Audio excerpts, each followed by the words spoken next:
Hello guys, welcome back to simple spoken English. As we all know that देखिए sentence making is an integral part of spoken English. आप देखिए English में कितना अच्छा बोल पाएंगे डिपेंड्स ऑन आप कितना अच्छा सेंटेंस बना पाएंगे, आप कितना प्रॉपरली सेंटेंस को बनाएंगे, किस तरह से अरेंज करेंगे। और देखिए इसी में ग्रामर आ जाता है, इसी में बाकी सारी चीज़ें भी आ जाती है। सो आपको सेपरेटली करने की ज़रूरत नहीं है। अगर आप सेंटेंस मेकिंग पे थोड़ा फोकस करते हो तो भी आपको रिजल्ट्स मिलेंगे, because with sentence making you will get a lot of idea on how to arrange sentences properly, and then you can speak those sentences in order to try and test out whether you are being able to speak properly or not। मेरे बोलने का मतलब ये है कि totally आप sentence making को अच्छे से कीजिए और थोड़ा बहुत स्पीकिंग प्रैक्टिस कीजिए। ये दो स्टेप्स अगर आप करते हैं, और तीसरा स्टेप मैं बोल देता हूँ, तीसरा एक और इम्पॉर्टेंट स्टेप है, वो है आप YouTube के कुछ इंग्लिश वीडियोस देख सकते हो, जिससे आपको आइडिया लगेगा कि जो इंग्लिश स्पीकर्स है वो लोग कैसे बोल रहे हैं। तो इससे क्या होगा, आपके बहुत से आइडिया खुलेंगे कि सिर्फ इस तरह से नहीं, इस तरह से भी सेंटेंस बना सकते हैं, और भी तरीके हैं एक ही सेंटेंस को बनाने के। तो इससे आपके आइडियाज़ क्लियर होंगे। सो मैंने तो सोचा क्यों ना आज हम लोग थोड़ा सेंटेंस प्रैक्टिस कर लेते हैं। सो देरी किस बात की, let's start. Where do you want to go? तुम कहाँ जाना चाहते हो?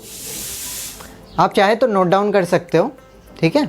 और इन केस अगर मैं थोड़ा हड़बड़ी में बोलूँ तो आप उसको पॉज करके भी कर सकते हो, note down. Okay, where do you want to go? देखिए यू के साथ हम लोग ना डज नहीं लगाते, ये चीज़ आपको समझना होगा। यू के साथ डू हो गया, आई के साथ भी डू होगा।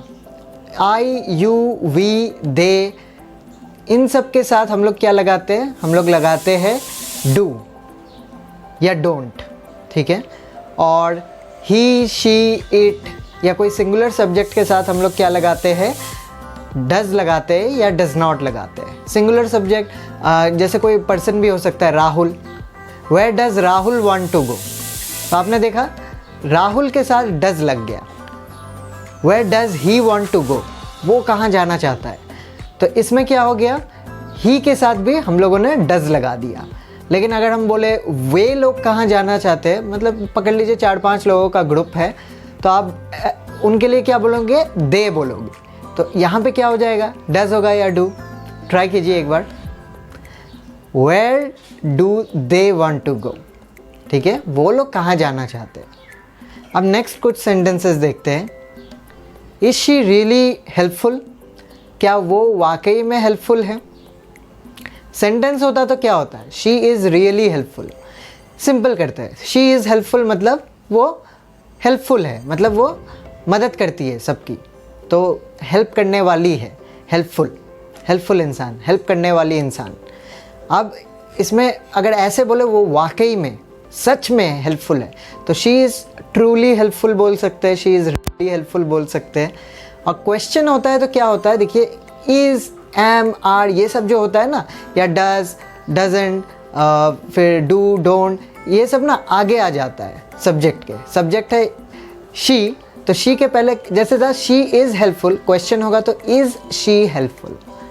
वैसे सेंटेंस है शी इज़ रियली हेल्पफुल, तो क्वेश्चन होगा तो क्या हो जाएगा? बस इज़ सामने, शी पीछे, और कुछ नहीं। Is she really helpful? क्या वो वाकई में हेल्पफुल है? ऐसे करके हम लोग एक भी सेंटेंस को आराम से क्वेश्चन में कन्वर्ट कर सकते हैं। इससे आपको क्लियर होगा कि हाँ क्वेश्चंस कैसे फॉर्म करने। तो again I will tell that sentence arrangement matters. जैसे कि आप हिंदी में बात करते हो, आपका सेंटेंस अरेंजमेंट इतना बढ़िया हो चुका है कि अब आपको ना सोचना नहीं पड़ता है। उसी तरीके से इंग्लिश को आप इतना करें, इतना सेंटेंस मेकिंग करें, इतना प्रॉपरली करें कि देखिए एक टाइम आएगा, इट्स माई प्रॉमिस, एक ऐसा टाइम आता है कि हम लोगों को ना सोचना नहीं पड़ता है। We hardly need to think in order to speak in English, because it becomes absolutely clear to us as to how we can generate and make sentences and speak fluently and confidently in English. So थोड़ी लंबी चौड़ी बात हो गई, I'm sorry for that। तो मेरा बोलने का ये मतलब था, आप सेंटेंस मेकिंग को जम के कीजिए। मैं वीडियोज़ के थ्रू थोड़े थोड़े सेंटेंसेस समझाने की कोशिश करूँगा ताकि आपको सिंपल हो, कोई भी डिफ़िकल्टी ना हो समझने में, और आपका सेंटेंस मेकिंग का हैबिट बिल्ड हो। साथ में आप गूगल से कुछ सिंपल सेंटेंसेस लिस्ट आउट कर सकते हो, मतलब वहाँ से नोट डाउन कर सकते हो, उससे भी आपको आइडिया बनेगा। जैसे मैं एक एग्जांपल देता हूँ, Ravi is my old friend. तो ये जो सेंटेंस बना ना, रवि की जगह राहुल लगा देंगे तो क्या हो जाएगा, Rahul is my old friend. ये तो सिंपल हो गया। और कुछ एग्जाम्पल देखते हैं। This is made of copper, ये कॉपर से बना हुआ है। आप बोल सकते हो this bottle is made of bamboo, कुछ भी, लेकिन आप बस बना के देख रहे हो सेंटेंस मेकिंग सही हो रहा है कि नहीं। ठीक है, आप वर्ड्स को रिप्लेस कर करके देख सकते हो, इससे आपका सेंटेंस मेकिंग और स्ट्रॉन्ग होने वाला है। So these tips are very simple to implement, कुछ हार्ड नहीं है, ऐसा नहीं है कि आप लोग नहीं कर पाओगे। I have tried to keep things as simple as I could. ठीक है, चलिए और कुछ सेंटेंसेस देख लेते हैं। Is there anything in the fridge, क्या फ्रिज में कुछ है? यहाँ पे देखिए क्वेश्चन में एनीथिंग आ रहा है, अगर सेंटेंस होता तो समथिंग होता। कैसे? There is anything in the fridge, ये नहीं बोलेंगे हम लोग, क्या बोलेंगे, there is something in the fridge, fridge में कुछ है। क्योंकि क्वेश्चन में हमको पता नहीं है क्या है, इसलिए हम पूछ रहे हैं क्या कुछ है, लेकिन सेंटेंस में क्या हो जाएगा, फ्रिज में कुछ है, there is something in the fridge. ठीक है, ये हो गया sentence.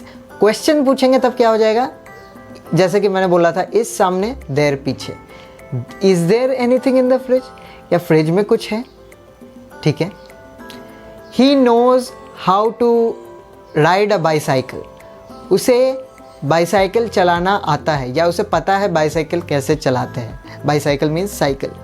He knows how to ride a bicycle. देखिए ही के साथ वर्ब में एस लग जाता है, मतलब अगर सिंपल प्रेजेंट हो, जैसे he plays, he runs, he reads, ये सब सिंपल प्रेजेंट है।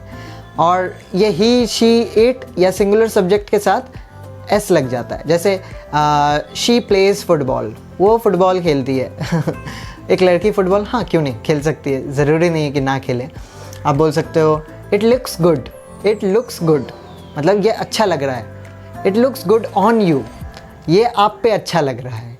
इट के जगह आप समझ लीजिए कोई शर्ट की बात हो रही है या कोई ड्रेस की बात हो रही है। It looks good on you मतलब आपके ऊपर। इट लुक्स गुड मतलब अच्छा लग रहा है। इट है इसलिए वर्ब में एस लगा सिंपल प्रेजेंट में। और सिंपल प्रेजेंट का नेगेटिव भी मैं आपको बता देता हूँ। इसका नेगेटिव क्या हो जाएगा, सिंपल प्रेजेंट का मतलब जिसमें सिंगुलर सब्जेक्ट आता है, उनका हो जाएगा डजंट। जैसे इट डजंट लुक गुड, और डजंट, डज, डू, डोंट लगने के बाद एस नहीं रहता है वर्ब में। ये भी एक इम्पॉर्टेंट नोट करने वाली बात है। तो इन सारी चीज़ों को आप नोट करेंगे तो आपको बहुत से क्लैरिटी मिलेगी। जैसे कि और एग्जांपल्स देता हूँ। ही प्लेज फुटबॉल, ठीक है, वो फुटबॉल खेलता है। इसका नेगेटिव क्या हो जाएगा, सिंपल प्रेजेंट है ये। सिंपल प्रेजेंट का नेगेटिव में डजंट यूज़ होता है। He doesn't play football. अब चलिए प्लूरल सब्जेक्ट देखते हैं। जैसे आई, यू, वी, दे या कोई भी प्लूरल मतलब एक से ज़्यादा मतलब प्लूरल। जैसे चिल्ड्रन हो सकता है, पीपल हो सकता है। चिल्ड्रन मतलब बच्चे, चाइल्ड मतलब एक बच्चा। तो चिल्ड्रन से एक सेंटेंस बनाते हैं, चिल्ड्रन प्ले क्रिकेट, बच्चे क्रिकेट खेलते हैं। ये भी सिंपल प्रेजेंट में है लेकिन प्लूरल है, चिल्ड्रन है। तो प्लूरल का नेगेटिव करेंगे तो क्या हो जाएगा, डोंट हो जाएगा, डजंट नहीं होगा। चिल्ड्रन डोंट प्ले क्रिकेट, बच्चे क्रिकेट नहीं खेलते हैं। आई लाइक यू, एकदम सिंपल सेंटेंस समझते हैं। आई को हम लोग प्लूरल सब्जेक्ट में पकड़ते हैं, आई, यू, वी, दे। ओके, तो आई लाइक यू, मैं तुम्हें पसंद करता हूँ। आई डोंट लाइक यू, मैं तुम्हें पसंद नहीं करता हूँ। अब इसका क्वेश्चन बनाएंगे तो क्या हो जाएगा, do I like you. I like you का क्वेश्चन हो जाएगा डू आई लाइक यू, क्या मैं तुम्हें पसंद करता हूँ, क्या मैं तुम्हें पसंद नहीं करता हूँ, तो डोंट आई लाइक यू। ऐसे हो गया। देख रहे हैं आप। देखिए इसमें कुछ बड़ी बात नहीं है, आप प्रैक्टिस करोगे ना धीरे धीरे आपका क्लियर होता जाएगा। और मेरा मोटिव ये है कि मैं आपके अपने वीडियोस के थ्रू आपको और अच्छे से प्रैक्टिस करवा सकूँ। So keep learning English, keep enjoying, and yes, happy learning. Thank you.